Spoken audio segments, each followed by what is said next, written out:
এই পৃথিবীতে মানুষ কতই না কষ্টে আছে, কত অসহায়, কত দুঃখে কষ্টে মানুষ জীবন পার করে, আসলে আমরা বুঝি না। যারা আমরা ভালোই আছি, সুখে আছি, তারপরও বলি কিন্তু কষ্টে আছি, এগুলোই বলে থাকি। আসলে যে যেরকম যে অবস্থায় থাকি না কেন, আমরা আলহামদুলিল্লাহ আসলে সবসময় বলতে হয়। আসসালামু আলাইকুম, সবাই কেমন আছেন? আশা করি যে যেখান থেকে দেখা শুরু করছেন সবাই অনেক বেশি ভালো আছেন। আলহামদুলিল্লাহ আমিও ভালো আছি। আর সকালবেলা চলে আসলাম নাস্তা বানাতে। রুটি বেলে নিয়েছি, পরোটা ভাজতেছি এখন। আর রুটিও ভাজবো, দুটোই মানে ভাজবে। একজনের রুটি খাবে, একজনের একটু পরোটা খাবে।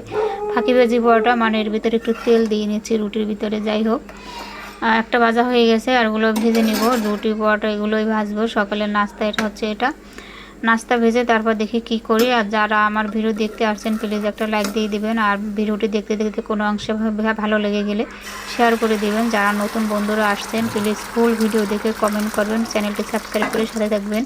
যাই হোক, আমার কিন্তু ভাজা হয়ে গেছে, কথা বলতে রুটি ভাজা শেষ।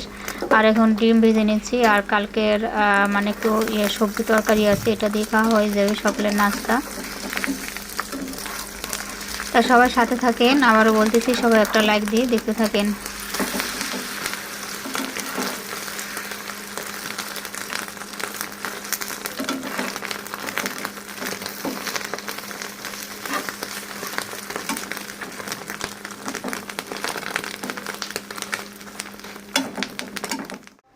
নাস্তা খেতে তারপর আবার চলে আসলাম দুপুরে রান্না করতে। আর এখানে সেই সকালে যে ডিম ভেজেছিলাম সেই প্যানের ভিতরে তেল দিয়ে দিচ্ছি। আর এখন আজকে রান্না করব হচ্ছে কাঁকরোল, ইলিশ মাছ দিয়ে কাঁকরোল। কাঁকরোলটা ভেজে রান্না করব, সেটাই মানে আজকে একটু শেয়ার করব। সবাই সাথে থাকেন, ধৈর্য ধরে আমার ভিডিও দেখতে থাকেন। তো একটু তেলটা একটু গরম হইলে এর ভিতর কাঁকরোলগুলো দিয়ে দেবো।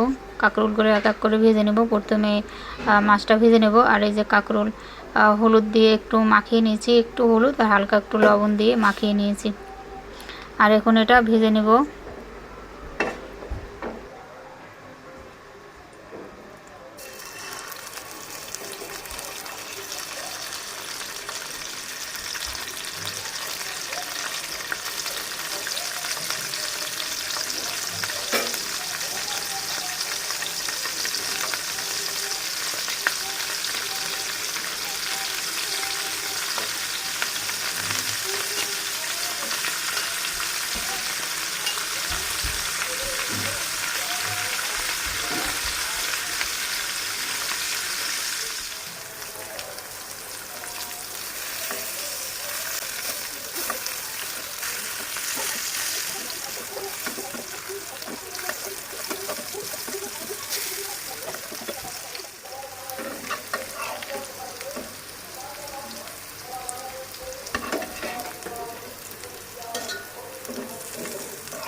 তা আমার কিন্তু কাঁকরোল আর মাছ ভাজা হয়ে গেছে। এখন কড়াই বসিয়ে দিলাম। ভিজা কড়াইয়ের ভিতর কে কখনো তেল দেবে না। যারা নতুন বন্ধুরা মানে নতুন মানে সংসার করতেছেন জানেন না, তাদের উদ্দেশ্যে কিন্তু এটা বলা হয়েছে।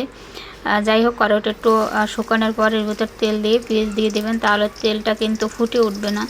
যাই হোক, পেঁয়াজটা এখন হালকা করে একটু ভেজে নেব। তারপর তার ভিতরে মশলা দিয়ে দেবো।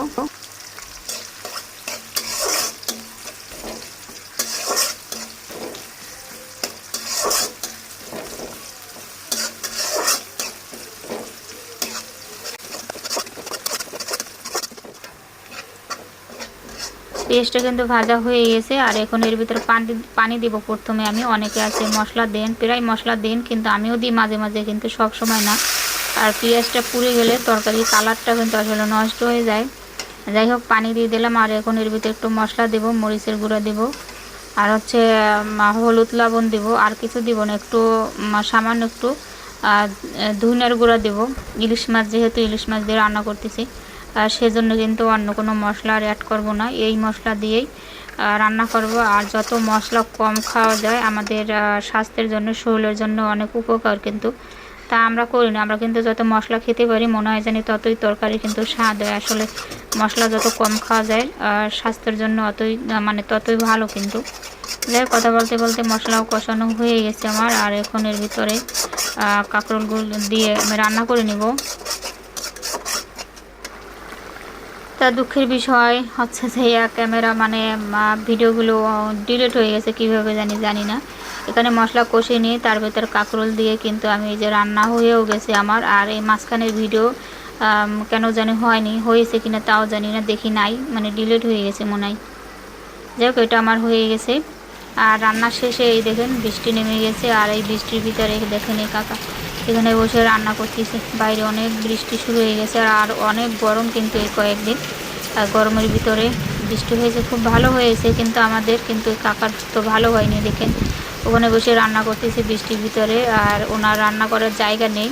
উনি হচ্ছে বাসার ওই নিচে ওখানে থাকে, মানে বাসায় দেখাশোনা করে, আর বিনা বেতনে দেখাশোনা করে, আর ফ্রি থেকে একটু নিচে মানে জায়গা সেখানে থাকে।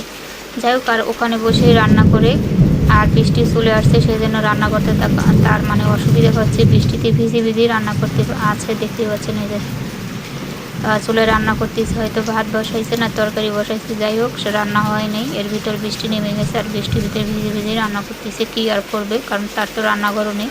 একটা রুম আছে বাইরে, মানে ওয়ালের সাইডে একটা রুম আছে, ছোটো একটা রুম, সেই জায়গায় থাকে। আর একটু দেখাশোনা করে বাসার ভিতর থাকে, ঘোরাফেরা করে, পানি ছাড়ে, এগুলো করে, দায়িত্ব আর কিছু না। যাই হোক, আজ এ পর্যন্ত সবাই ভালো থাকে, আল্লাহ হাফেজ।